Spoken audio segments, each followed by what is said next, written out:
No ano de 1801, ocorreu um experimento científico que transformaria para sempre a forma como entendemos a realidade. As implicações do que foi cientificamente comprovado naquele dia abalou tão profundamente o paradigma de como percebemos a existência, que até hoje, mesmo cercados de aparelhos e tecnologias criadas a partir dessa descoberta, ainda negamos o real significado por trás disso. Estou falando do famoso experimento da dupla fenda, base daquilo que se tornaria a mecânica quântica. Compreender o que esse experimento revelou sobre a verdadeira natureza da realidade fez com que não só a física moderna fosse revolucionada, mas também nos convidou a mergulhar mais fundo nas implicações sobre a consciência e a existência. É uma das maiores descobertas da história da humanidade e hoje você vai entender como você, de fato, cria sua própria realidade. Thomas Young foi um verdadeiro polímata do século XIX, nascido em 1773, na Inglaterra. Ele era um daqueles raros gênios que dominavam o conhecido como o último homem que sabia de tudo. Tamanho era seu apetite por conhecimento e sua inteligência em várias áreas do conhecimento. Além de ser físico, também era médico, linguista e egiptólogo, contribuindo de maneira significativa para o estudo da óptica, acústica e até mesmo para a decifração da pedra de Rosetta. Young ficou multifacetada. Em 1801, ele realizou um experimento que mudaria para sempre nossa compreensão sobre a luz e, consequentemente, sobre a realidade. A questão que Young buscava resolver era um debate que dividia os cientistas da época. A luz seria composta por partículas, como sugerido por Isaac Newton, ou seria uma onda, como pensavam outros cientistas, como Christian Huygens. Para responder a essa pergunta, Young projetou um experimento simples, mas extremamente engenhoso. Começou com uma fonte de luz, no caso, uma vela, já que a eletricidade ainda não estava amplamente disponível. Ele direcionou essa luz para passar por uma pequena abertura, dando início a uma descoberta que jamais seria esquecida. Imagine a seguinte situação. Um feixe de luz foi direcionado para uma barreira com duas fendas estreitas, posicionadas bem próximas uma da outra. Atrás da barreira, havia uma tela branca, onde o jovem cientista observava o resultado. Se a luz fosse composta por partículas, como se fossem pequenas balas disparadas de uma arma, ele esperava ver duas faixas de luz na tela, alinhadas diretamente com as fendas. Isso faria sentido, pois as partículas de luz passariam por uma das fendas e viajariam diretamente para a tela. No entanto, o que ele viu foi algo surpreendente. Em vez de apenas duas faixas de luz, apareceu um padrão de interferência, com várias faixas alternadas de luz brilhante e escuridão, algo similar às ondulações criadas na água. Esse padrão indicava que a luz não se comportava como partículas isoladas, mas sim como ondas, que passavam pelas duas fendas ao mesmo tempo. À medida que as ondas atravessavam as fendas, elas se espalhavam e se sobrepunham, criando regiões de interferência construtiva, faixas brilhantes, e interferência destrutiva, faixas escuras. Esse experimento levou o cientista a concluir que a luz se comportava como uma onda, confirmando a teoria ondulatória e desafiando a ideia predominante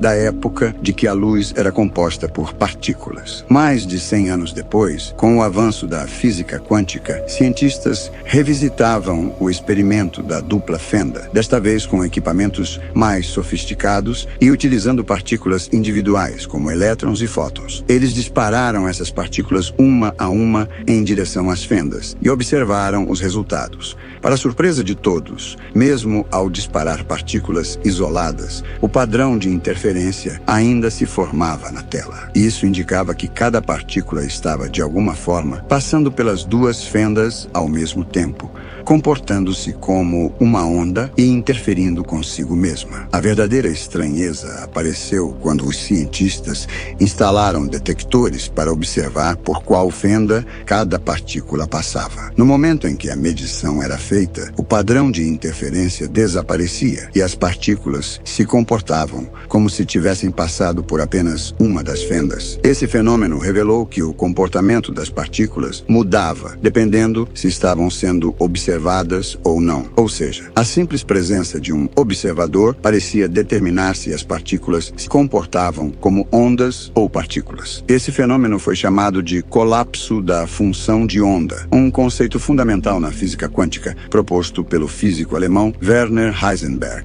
Antes de serem observadas, as partículas existiam em um estado chamado superposição, onde todas as possibilidades coexistem simultaneamente. Ou seja, as partículas possuem infinitas possibilidades, porém, no momento da observação, elas escolhem um único estado. O experimento da dupla fenda nos ensina que, no nível quântico, a realidade não é fixa nem predeterminada. Em vez disso, é um campo de infinitas possibilidades que só se manifestam plenamente quando há uma interação com um observador. Isso nos leva a uma pergunta profunda e intrigante. Qual é o papel do observador no universo? A consciência humana, aparentemente tão separada do mundo físico, parece desempenhar um papel fundamental no comportamento da matéria no nível quântico. Hermes Trismegisto, o sábio do Egito Antigo, nos deu a resposta há muito tempo. Como acima, assim abaixo. Imagine-se em frente a uma porta fechada. Atrás dela podem coexistir várias possibilidades, talvez um cachorro, um gato ou até mesmo o vazio. Essas possibilidades existem enquanto você ainda não abriu a porta para olhar o que há atrás. No mundo quântico, algo semelhante acontece com as partículas. Antes de serem observadas, elas existem em um estado de superposição, onde todas as possibilidades são abertas. Mas, no momento em que você olha ou mede a partícula, as infinitas possibilidades desaparecem e apenas uma delas se torna real. Esse fenômeno é o que chamamos de colapso da função de onda. A simples atenção do observador tem o poder de transformar possibilidades em realidade. Isso não é apenas uma teoria, é uma lei universal que também se aplica à nossa vida cotidiana. Quando você direciona sua atenção para algo, seja um objetivo, um sonho ou um relacionamento, você começa a moldar a direção que sua vida vai tomar. Imagine que você esteja focando seus pensamentos, energia e intenções em um problema. Esse ato de focar no problema é como se você estivesse fortalecendo-o e dando mais vida a ele. Por exemplo, uma pessoa que vive se concentrando em suas dívidas está, de certa forma, amplificando ainda mais esse cenário. Por outro lado, quando você escolhe redirecionar sua atenção para possíveis soluções, a realidade começa a mudar. As oportunidades surgem e a energia começa a se mover a seu favor. Se uma pessoa, ao invés de se concentrar nas dívidas, começa a pensar em formas de gerar dinheiro e pagar o que deve, ela verá novas oportunidades surgirem, talvez até conexões inesperadas. Essa ideia pode parecer abstrata, mas é fundamentada no colapso da função de onda, um conceito fundamental da física quântica. Ela ensina que, assim como no mundo quântico, as limitações que você vê em sua vida são temporárias e há infinitas possibilidades aguardando para se manifestar assim que você mudar o foco da sua atenção. Esse princípio reflete a sabedoria do primeiro princípio hermético. O universo é mental, ou seja, o que você coloca no foco da sua mente começa a se materializar na sua realidade. O experimento mental de Thomas Young, que deu origem à mecânica quântica, é apenas a ponta do iceberg. Ele desafiou nossa percepção sobre a natureza da realidade, e isso nos leva a uma das mais fascinantes implicações da física moderna, o vácuo quântico. Imagine que você tem um microscópio tão poderoso que, ao mirar na sua mão, você pode ver as moléculas que a compõem. Se você continuar ampliando, começará a ver os átomos, com seus prótons, nêutrons e elétrons. Aprofundando-se ainda mais, você perceberá os quarks, que são as partículas elementares elementares que formam a matéria. Mas a física vai além disso. Muitos sugerem que abaixo dos quarks existem as supercordas, enquanto outros defendem a ideia do campo de Higgs, uma força invisível que dá massa a todas as partículas. Agora, imagine o que está abaixo de tudo isso. A resposta é o vácuo quântico, um campo infinitamente energético, o berço de tudo o que existe. Toda a matéria, como sabemos, se origina dessa energia primordial. O vácuo quântico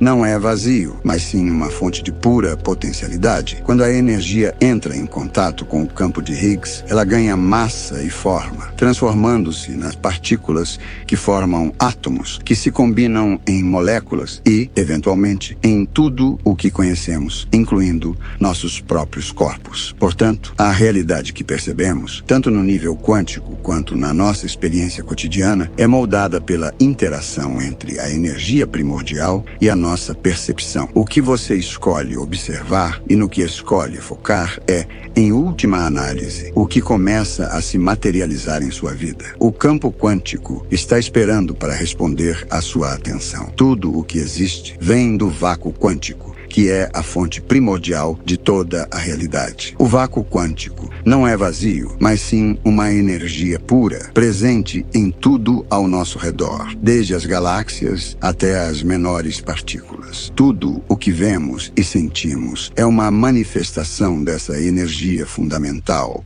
uma organização que surge do vazio. A compreensão disso transforma nossa visão sobre o mundo, pois nada está realmente separado dessa energia universal. Toda a matéria, com sua massa, é uma interação dessa energia com outros campos, que também vêm do vácuo quântico. Quando as pessoas começam a perceber que são formadas por esse vácuo quântico, elas se libertam de muitos conflitos internos. Com essa compreensão, os problemas começam a desaparecer. Isso porque reconhecem que sua essência é composta por essa energia pura, essa centelha divina que existe dentro de cada ser humano. Essa centelha é única, como uma impressão digital que emana diretamente do vácuo quântico. Ela representa a individualidade de cada um, mas também está profundamente conectada ao todo. Todos somos uma parte do vácuo quântico. E reconhecer isso é alcançar a iluminação. O iluminado é aquele que sente essa centelha divina dentro de si, compreendendo que ele e o todo são a mesma coisa. Ele sabe que, no nível mais profundo, não há separação. Esse é o segredo. Quando uma pessoa sente essa conexão, ela começa a abandonar a necessidade de controlar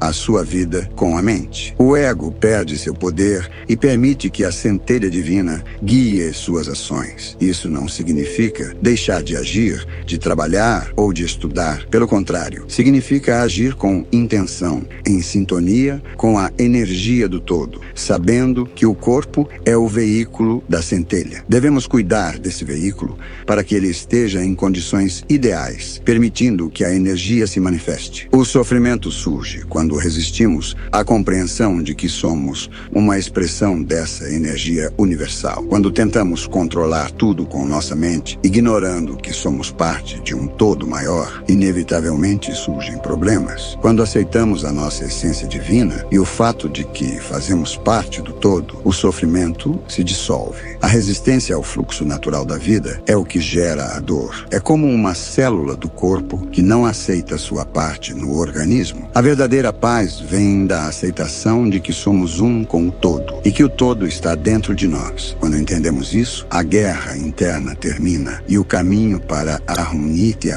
se abre. Em cada desafio que enfrentamos, devemos lembrar que a centelha divina dentro de nós é a chave. Liberar o ego, permitir que a centelha guie nossos passos e aceitar que fazemos parte do todo, resolve os conflitos e nos traz para a paz. A exploração, a ganância, a destruição e as injustiças existem devido à ilusão de separação, à incapacidade de reconhecer que tudo está interligado. Quando prejudicamos alguém, estamos, na verdade, nos prejudicando. Agora, eu te pergunto, quais são as qualidades que costumamos atribuir a Deus? Onipresença, onipotência, onisciência. O vácuo quântico, que é o oceano de energia de onde tudo surge, pode ser visto como a manifestação dessa presença divina. Em outras palavras, está presente em tudo, em cada átomo, em cada ser. Isso faz com que ele seja onipresente, uma onda de possibilidades infinitas, capaz de criar qualquer coisa, o que o torna onipotente. E por estar em tudo, ele sabe tudo, tornando-se, aí sim, onisciente. Para aqueles que ainda não compreendem o vácuo quântico, é essencial entender que ele é Deus, ele é o Criador, a fonte de toda a existência. Se a humanidade realmente compreendesse essa verdade, questões como guerras, exploração, abuso e fome seriam coisas do passado. Contudo, a mecânica quântica ainda é um tema de debate, assim como um dia foram a teoria da gravitação de Newton ou a relatividade de Einstein. Mesmo que um dia seja cientificamente comprovado, a mudança de paradigma será tão profunda que muitos ainda negarão a realidade. Mas a verdade, inevitavelmente, virá à tona, mesmo que demore. Um dia, as crianças aprenderão sobre isso nas escolas, assim como aprendem sobre a lei da gravidade. Como Max Planck, o pai da física quântica, disse: a ciência avança um funeral de cada vez. Obrigado por assistir.